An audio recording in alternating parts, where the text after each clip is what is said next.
What's up, guys? We're back with an awesome new series covering what is quickly becoming one of my favorite new games, Mountain Blade 2 Bannerlord. Now, I'm going to be making a lot of content on this game, covering a lot of the different aspects of it, so make sure you hit that subscribe button below and click that little bell icon next to it, so that way you know right when the new content releases. This game is so cool. It has so many different aspects to it, so many different ways you can play, so many different things you can do. So I'm going to do my very best to make it seem as simple as possible and really walk you through some of the different aspects of the game.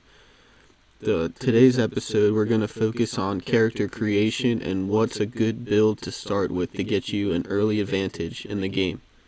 And really gain some momentum going into the early game here. So this is the first page you'll see on the character creation screen, and it lets you choose the cultural background of your character. Now, this isn't the most important thing, but it can really help you out early on in the game. There's 6 different cultures you can choose from. I'm going to walk you through each of the 6 and focus more so on the stat boosts each of these cultures give you. So we'll start with these guys, the Botanians. They're a northern faction. They're up in the mountains and woodland areas, and they give you less of a speed penalty when you're in forest, which basically there's a lot of woodlands around the map, and depending on the terrain you're traveling through in the map, you'll sometimes get slowed down with your party speed. Snow will do that, and so will forests and mountains. So this faction gives you a 10% less speed penalty in forest, which can be useful, but I personally think there's a lot better ones you can go with. The next faction you can pick is the Khuzaits. They give you 10% extra speed for horsemen. So if you want to play more of a cavalry style army, which is possible but not so much in the early game, this gives you extra speed. But let's keep going. The Azurai. This one actually gives you a pretty good stat boost from the start. It gives you 30% cheaper caravan building and 10% less trade. You don't have to worry about caravans early on in the game, but that 30% is a really good discount later on in the game. And also getting a 10% less trade penalty is very valuable at any point in the game. So that's definitely one to keep in mind when you're building. The most classic stereotypical culture you can pick is the Empire. This faction gives you a great late game stat boost of 20% construction speed bonus to town projects, wall repairs, and siege engines. So this can be very valuable once you start your own kingdom and you're besieging settlements with your own army. Just getting that extra speed can really be the difference between being able to launch an attack or taking too long and reinforcements showing up, forcing you to disband the siege. The next faction gives you a stat bonus, kind of like what the Botanians did. Gives you less of a speed penalty from the snow terrain. I think this is probably the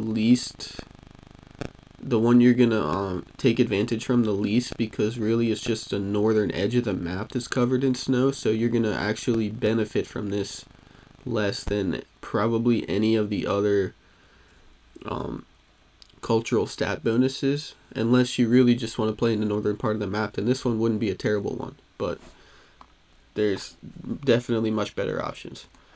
This one is my personal favorite, the Flandians.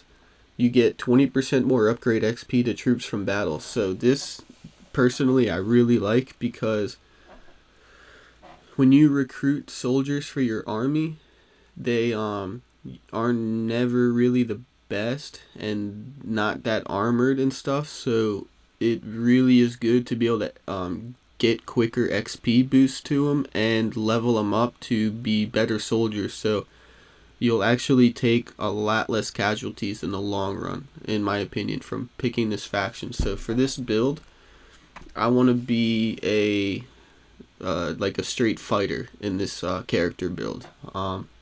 There's a lot of different ways you can play it, and that's one of the great things about this game.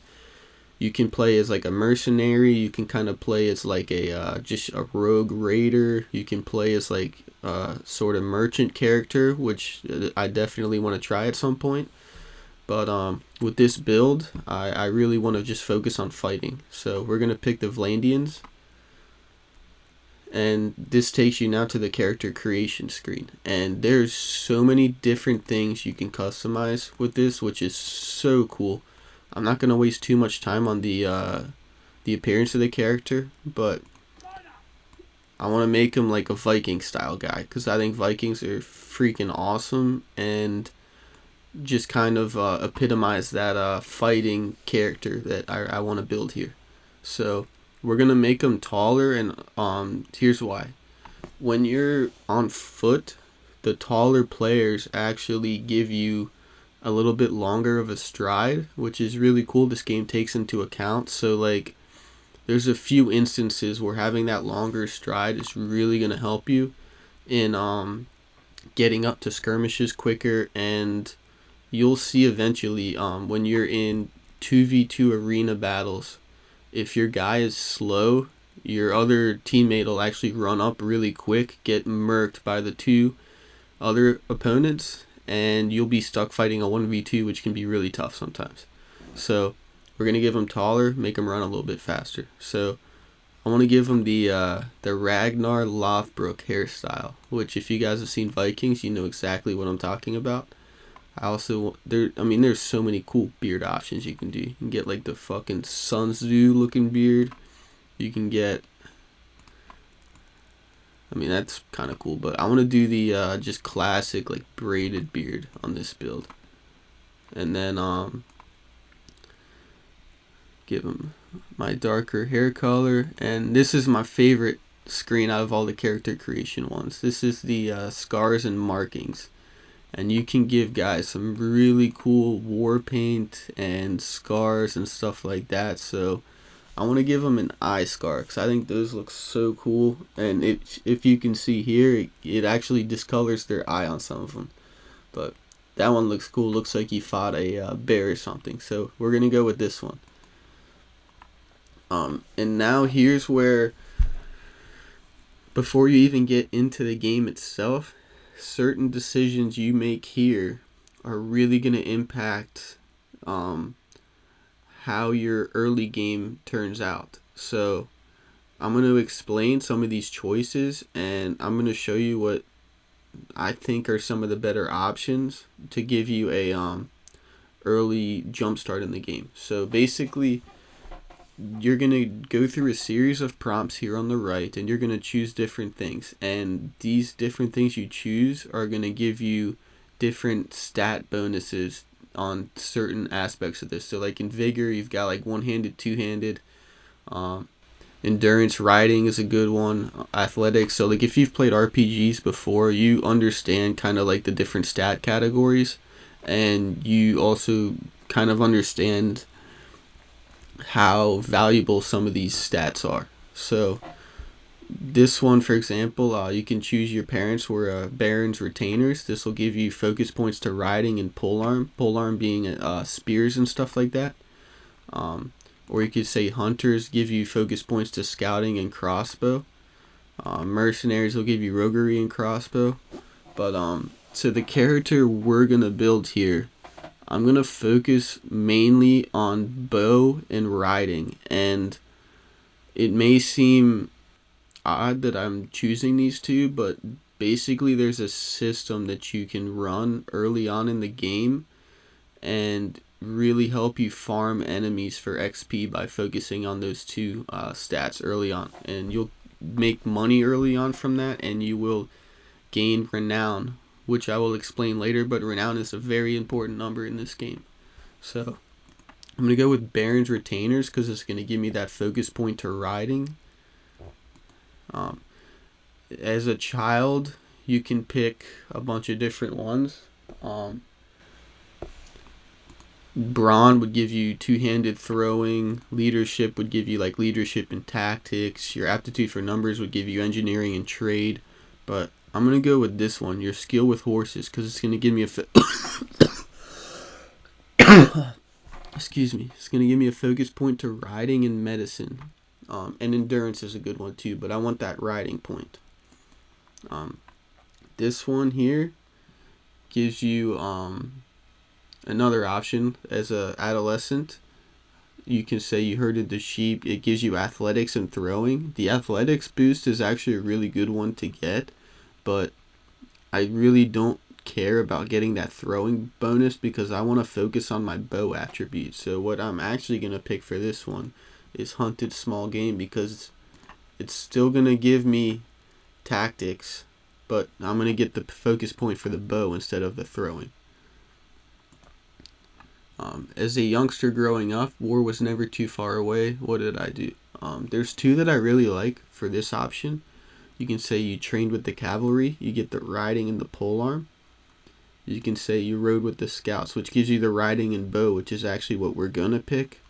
But some of you might be wondering by now why I'm not focusing on ones that'll give me that one-handed bonus. And here's why.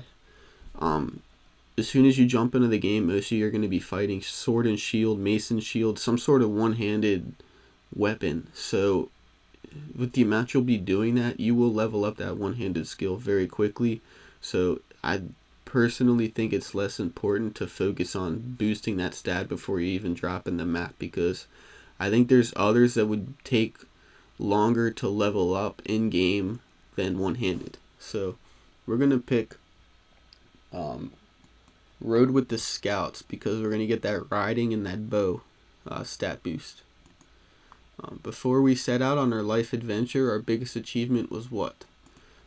This is an easy one to pick. I think a lot of people would pick this one because you get the valor, the renown, and everything, and you get the focus point to one and two handed. But we're actually going to go with this one, leading a successful manhunt, because it's still going to give us renown, but also the tactics and the leadership are going to be a good bonus to have. And then this is where you kind of start to get into the story here. So basically, you lived in a war-ravaged area in Calradia. Your life was upended by war. Your home was ravaged by the passage of army after army. And you sold your property and set off with your family to a new town you'd heard was safer. But we didn't make it. Along the way, the inn we were staying at was attacked by raiders. Parents were slain and the two youngest siblings were seized, but me and my brother survived because what? There's two options I like here again. You could say you rode off on a fast horse, because you're going to get the riding and the scouting and the endurance. We're bringing this up to 5. But we're actually going to go with this one. You drove them off with arrows. Get us to level 4 with the control. So this will give us an extra focus point to bow and tactics. So we're going to go with that one. And now we can create the character name here. And to stay with the Viking theme here, we're going to go with the name Ragnar. I think it's such a cool name, and I want that Viking style character. Alright, so now we're loaded into the game, and Nogand says, "Brother, it's been 3 days now we've been tracking those bastards. I think we're getting close. We need to think about what happens when we catch them. How are we going to rescue Verich and Alda?" Of course we're up for a fight. Alright, so I'm going to play through the tutorial missions, but I'm not going to do like the combat tutorials and everything. So basically it's a really big open area, and there's different stuff you can do, which if you haven't played this game before, or you're just getting back into computer games, it's a really valuable course you can run. It pretty much goes through absolutely every type of fighting in the game. But we're gonna go right ahead into the mission, so you guys can see like the initial prologue of this game, and we'll get our first glimpse of the map as well. The map in this game is absolutely massive. I personally haven't visited every corner of it. It does take a while to get everywhere, but it's really fun to explore. There's so many different terrains, and all those cultures you saw on the character creation screen are all like obviously factions in the game. So when you go visit their towns, all the architecture is different and unique. All the The villages are totally unique. The castles, everything is so cool to go explore if you got time to burn. So let's leave here. Alright, before we do anything else, we're low on food. There's a village north where we can get provisions and find help. Alright, of course he's going to send me to go do it. So, obviously you can move around the map. Tutorials are going to pop up now and then. So let's go to Tavea. If you want to move, you just got to click, which is really easy. Click on a town or a city that'll take you there. Alright, so let's take a walk around. We just basically got to talk to the headman of this village. Any time past this prologue mission, you can initiate the conversation from that last menu you saw, but for this prologue purpose, they're going to send you into the town to go talk to the guy.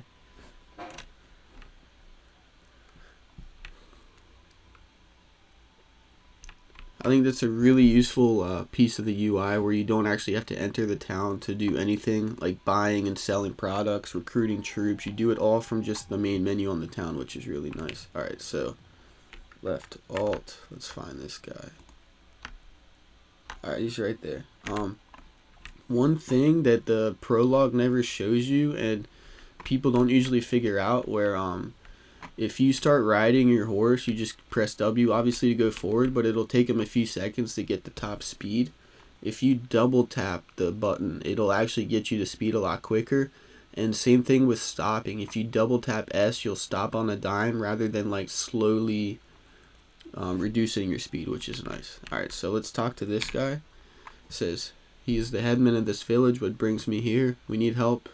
Some raiders have taken our brother and sister captive. They passed this way. Alright, so it sounds like they got some other people too. They've gone north. There are a few folk around here who will join if we pay them for their gear. I ain't paying for shit. Alright, so if you want to leave a town, you just hold tab. Nice and easy. Anywhere you are in the town, you can leave it. Once again, very useful. If you play other RPGs, sometimes it's a goddamn maze to get back out of a building or a town. But this is a really nice aspect of this game as well. Alright, so we're going to recruit all these guys. And like I was saying earlier, you just click on the village, he arrives there. You can do everything you want with the village pretty much just from that menu. It makes it so much easier than like going around to all the shops and everything. So, really nice aspect. Alright, so we got everybody.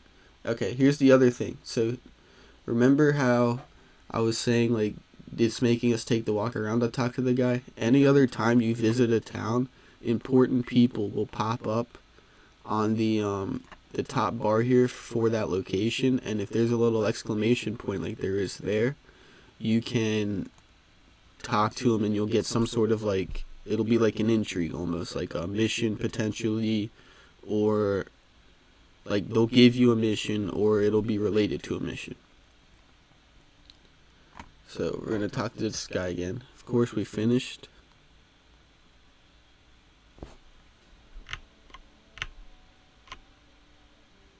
Alright, that was weird.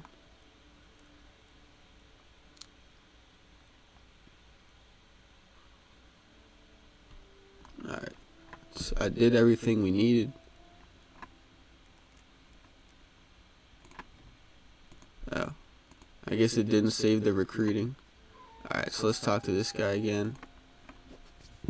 I was gonna say, that was weird. Pretty sure I recruited and bought the grain that I needed, but yeah, whatever.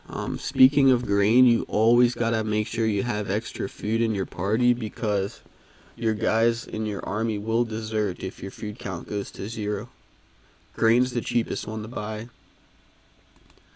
Alright, so there's a doctor that came through Tacteos. Sounds like he got captured by the bandits as well.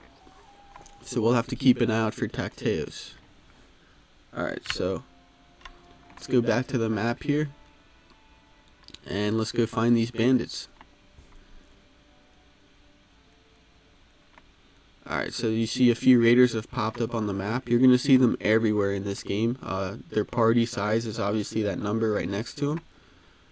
So let's go take on some raiders.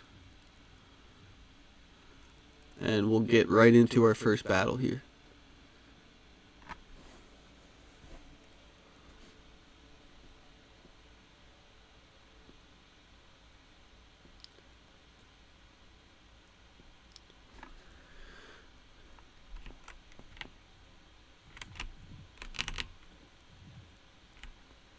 Alright, so if you can make them charged, it's a really nice command menu to be able to command your troops. So let's start shooting at these guys.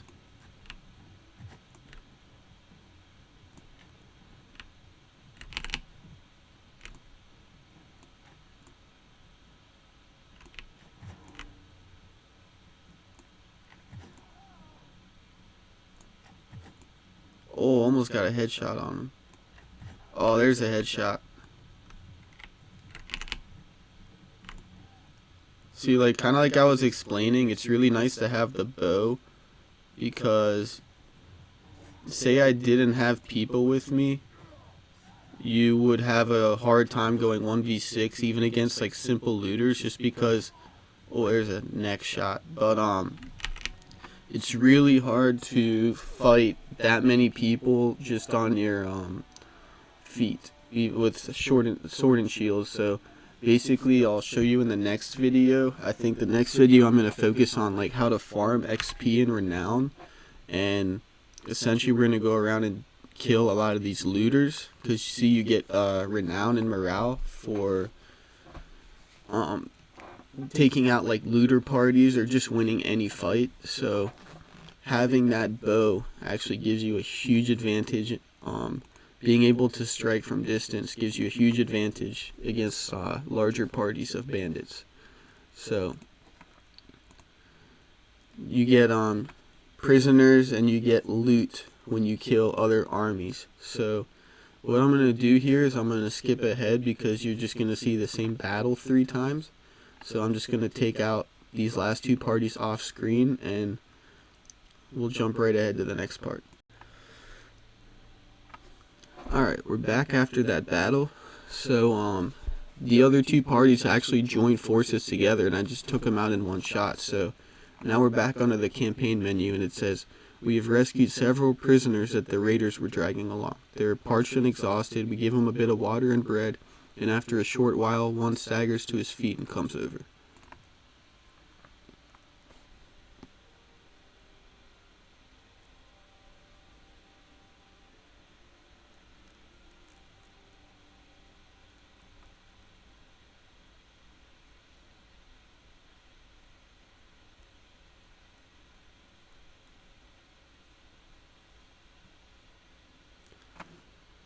Alright, this must be that doctor that the what's-his-face in the village was talking about. He says, don't know who we are, but he's in our debt. Alright, they would have marched him to their deaths. His name's Tacteos, doctor by trade. Was on a quest, but now he's thinking he's not really made for that kind of thing. It doesn't look like he's made for that kind of thing. Said he was with a caravan and they just came out of the brush. Surrounded and outnumbered, they gave up. Alright. So they just got flogged and everything. So says he could feel the signs of heat stroke creeping up, and told them they just flogged me more. If your group hadn't come along, he has to find a way to thank us properly. Alright, tell me where my brother and sister are, asshole. Says we're looking for 2 children captured. Can you tell us anything? Hasn't seen any children, but after the caravan was attacked, the chief of the raiders, the one they called Radagos, that's a cool name, took and rode off with our more valuable belongings, including the chest he had. Seemed to be controlling more than one band raiding around this area. Yeah, I just killed them all. If this lot has your kin, then he'd be the one to know.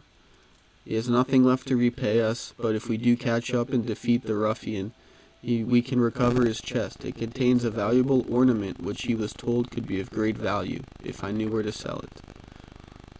Says he was trying to find out more about it, but he's had all his urge for traveling flogged out of him. Alright.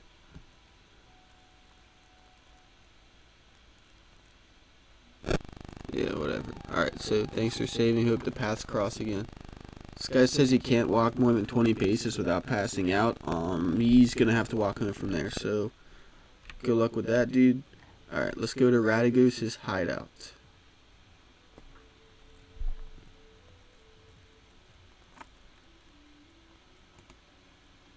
and let's attack here. There's going to be a lot of these bandit hideouts located around the map, and from my experience and also a lot of the videos I've watched on this game, kind of want to avoid these hideouts because you can have an army of 50. Doesn't mean you're going to take an army of 50 into these hideouts, so just something to keep in mind. Alright, let's see if we can hit him from here. Oh, alright, I'm not going to waste arrows, so let's get a little closer.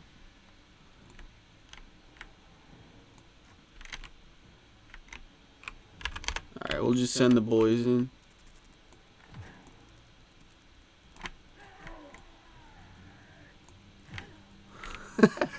Guy's just throwing rocks. Yeah, he's fucked. See ya. Alright, let's move the boys up here to the next area. Alright, I want them to just follow me, so we'll make them do that, because I don't want them going ahead. I want to do some arching on these guys. See if I can get any long shots on them. Alright, so nobody there. Probably one up here.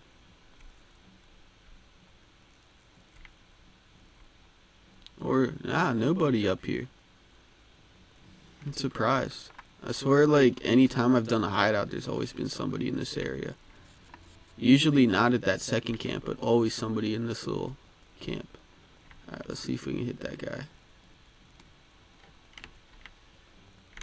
It's so hard to arch over range with the initial bow you get. Oh, just over his head.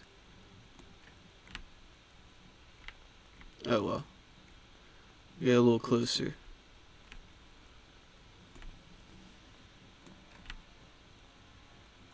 How did that not hit? Oh, this is bad.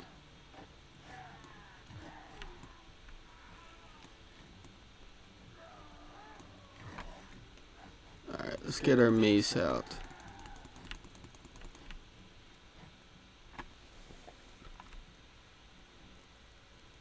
Alright, so it looks like we got a few more up here.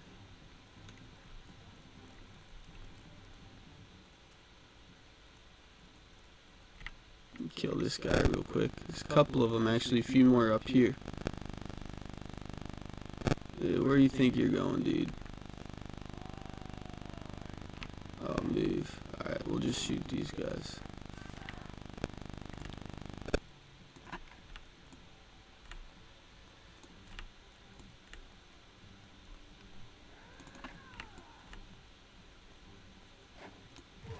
Oh, my guy got in the way. Bastard. Oh, that was in the head.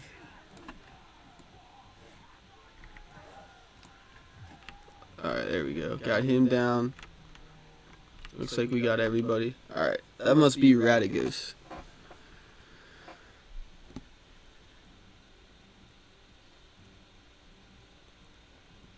So, who's that comes through my place of business, killing my employees? We heard you took our little brother and sister. Where are they? Needs a better description than that. Fuck off. Alright. Said they sent most of them to a slave market. So, he wants to duel me one-on-one.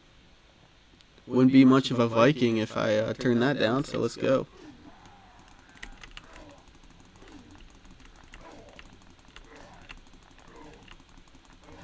Yeah. What's up? What's up? Don't want the smoke. You don't want the smoke. I kill these guys? They don't get to live. Guy second on the left doesn't look like much of a raider. Alright. So we won that battle. No casualties, that's awesome.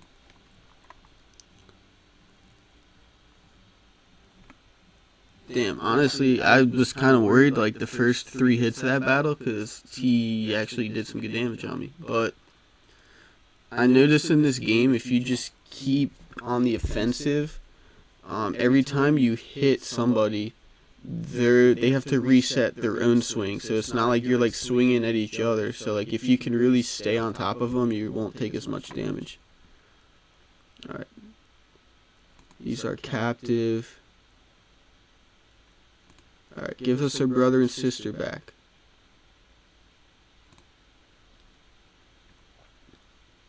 Alright. I am gonna make it a hard trip for him. He fucking raided my brother and sister. So we got a few more prisoners. I'll show you what you can do with prisoners at some point. Alright, so this prompt says, you come across a chest with an old piece of bronze in it. It's so battered and corroded that it could have been anything from a cup to a crown. That must be the chest Tacteus mentioned it to you, that had something to do with Neretz's folly.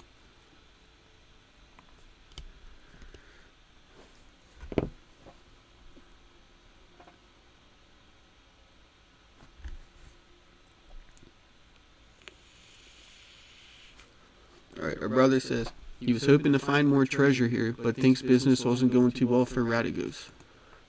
Found this strange looking metal piece. Doesn't look too valuable, but it could be the artifact the doctor was talking about. Maybe we sell it to one of the noble clans for a hefty price. Alright, let's get on the road. Says he has a better idea. We'd have a better chance if we split up now. He said he'll take Radagos and go find the slaver market and look for a way to free the children. However, we must be careful not to endanger their lives, and it could be better to just buy them. We need to have our purses full for that, though. Wow, he's taking all the men. Radagos is a slippery one. I don't want him getting away. So he wants me to raise the money and ransom the kids. Said it could be worth a fortune to the right person if you manage to not get killed. If he's telling the truth, we must be careful. Never reveal that you have it, but try to understand its value and how it can be sold. Alright, so make sure we present ourselves as someone from a distant but distinguished family. Alright, this is cool. We can select our family name. And I'm going to keep it with the Viking theme here, so we're going to be Odinson. Ragnar Odinson. Son of the freaking god himself. Oh, and this is actually a really cool thing you can do as well. There's so many different logos you can pick. So many different ways you can take it. But first thing I saw when I saw this menu, I like that. I think I like the green. We'll make it a little bit bigger. Like that. So now we got the banner of the Odinson clan. Alright, he says, let's get on the road now. He'll come find us when he locates the kids.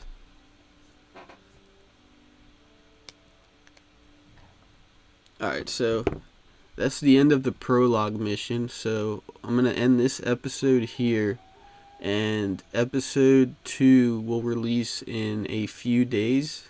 And now, since we're just a party of one, I'm going to show you that contrary to what most people do and go recruit real quick, you can actually roam around as a party of one for a little while and farm some experience. So definitely make sure to subscribe to the channel, like the video, leave a comment, tell me what you want to see me do, what you think could be better, and yeah, just make sure you subscribe and check out that next video, and I'll show you how to really boost your character early on in the game.